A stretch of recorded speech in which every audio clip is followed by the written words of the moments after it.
Good morning বন্ধুরা, smiley চ্যানেলে আমি শুভদীপ আবার এসেছি দেশি জারবেরা নিয়ে। আপনাদের আগেও বলেছিলাম দেশি জারবেরা লাগাতে।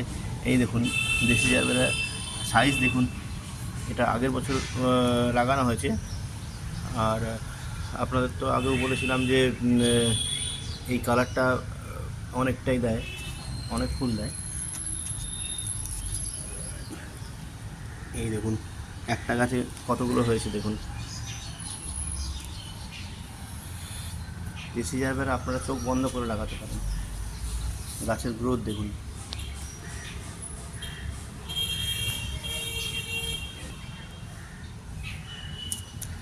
কালার দেখুন, টকটক করছে লালে। রোদ রোদে তাকানো যায় না, এত সুন্দর কালার। এটাকে যদি একটা বড় পটে ফেলে দেওয়া যায় না, আর দেখতে হবে না, দারুণ হবে।